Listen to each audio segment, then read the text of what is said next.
Guys, you really need to check this one out. That Man and His Manga. Hello and welcome to That Man. That is me merchandise, and today we are looking at first impressions of Infinite Dendrogram.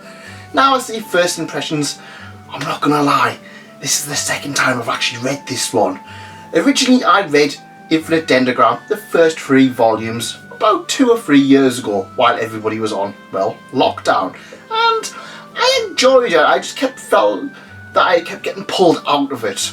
So I managed to get a good deal on, well, some of the actual physical volumes.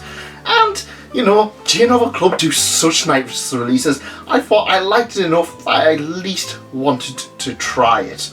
And so I did. And what I got was a memory of a fantastic series that genuinely does not get the love it deserves. Join me as I'm going to explain to you guys why you need to at least try checking this one out. Infinite Dendrogram is about a video game. That's right, this is another one of those MMO type video games. More like a VRMMO.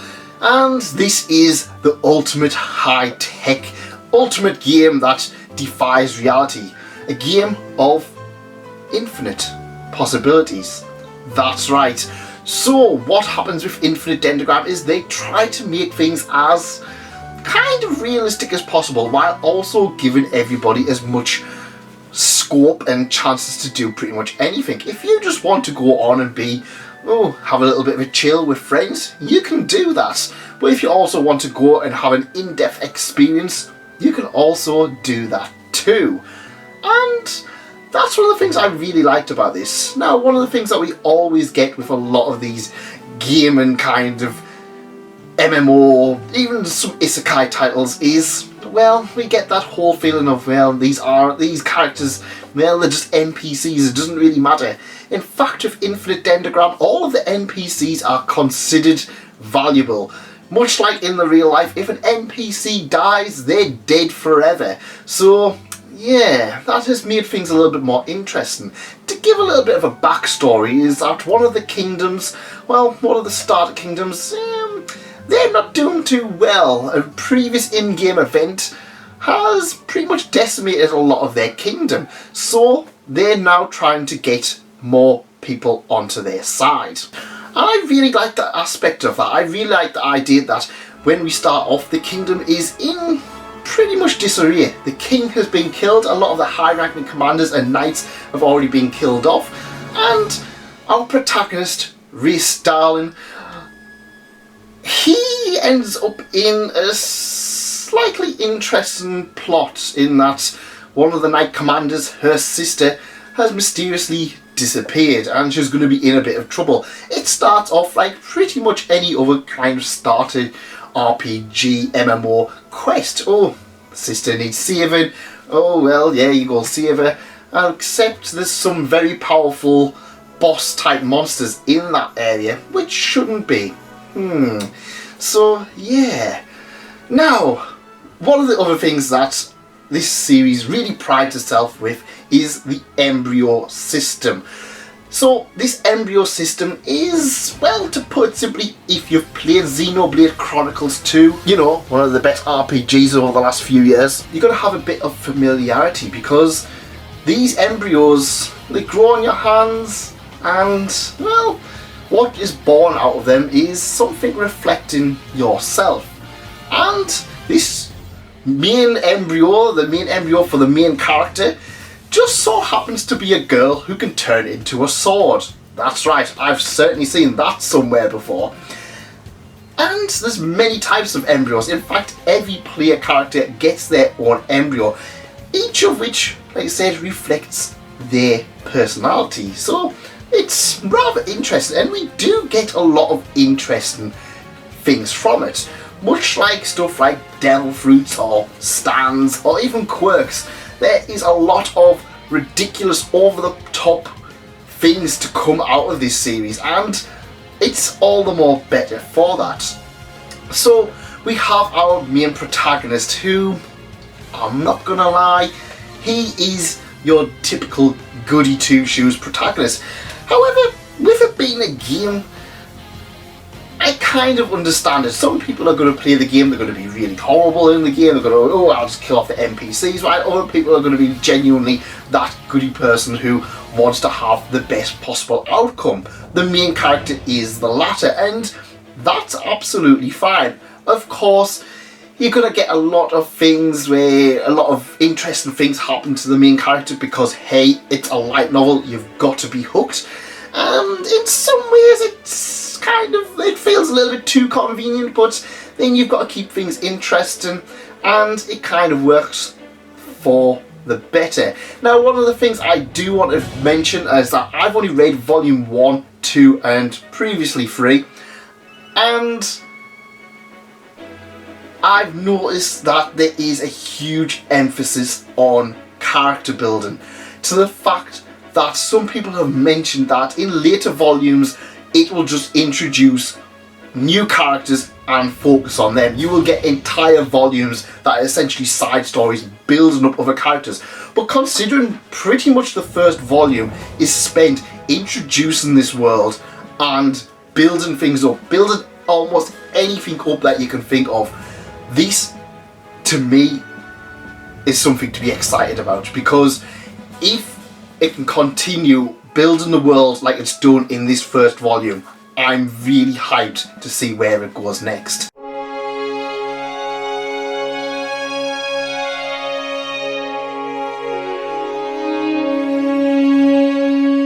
Now, another character we have is Nemesis, and she is your sword waifu.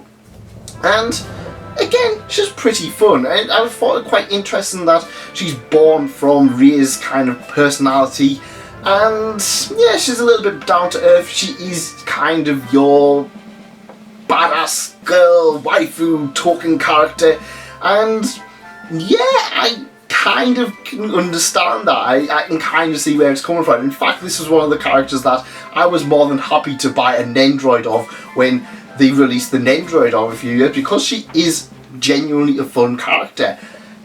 However, other interesting things are, we've got another character whose profession is pimp, and his sword waifu is, well, she's not a sword, his waifu character is a succubus, so he can charm and tame all of the female characters, while the succubus can charm and tame all of the male characters. And I just love that. I love the fact that pretty much the second character you get in this party is a unique job class. We also have the older brother, who is wearing a bear costume because he accidentally made his character to look exactly like him, and he has to wear a bear costume because, of course. We have a journalist who is a little bit more mysterious, and you can kind of see how straight away this isn't exactly playing with the usual Dragon Quest Dungeons and Dragons job classes that you normally see. Of course, Ray Starlin, he is a paladin because, of course, it's Ray Starlin. He needs to be the most generic class there is, but it's still a lot of fun. There is so much good in this title that I'm really wanting people to at least try checking it out, because I think it's going to go over a lot of people's heads. It's one of those ones where I think there's about 16 or 17 volumes out in English at the moment, so it's going to be a big ask for people to check it out. But I feel it's one that has just constantly been rewarding. And like I said, I'm on my reread and I just can't get enough of it. It's such a fun, exciting read that I think you guys might enjoy it. Now, volume 2, I'm not going to get too much into it, I'm just going to really cover stuff in volume 1, but volume 2, it starts off with children being sold and eaten. So yeah, you're going to get an idea that not everything is going to be sunshine and happiness in this MMO type title. Now, I'm not going to lie, out of MMO type titles, I'm probably going to say I'd enjoy Bofuri a little bit more, but that's just me. I like that whole ridiculous cute girl just overpowered thing. But Infinite Dendrogram probably wins out on being so incredibly well built and incredible world building. Even in just volume 1, there is enough in here to be excited for subsequent volumes. So one of the things I do want to mention one of the things I do want to mention is that this feels like a shonen title, an over-the-top ridiculous battle shonen, and that is a good thing. It is such a fantastic title when it comes to battles as well, because I know some of these light novels that kind of have the battles and they're just kind of like a few pages and it's like, oh yeah, beat them. This one goes really in depth with it, and I did enjoy that, to the point that I am going to state my claim and say once an anime gets announced of this, it's going to be the greatest anime light novel adaptation ever. Hang on, I'm missing something. Something that I've forgotten. No!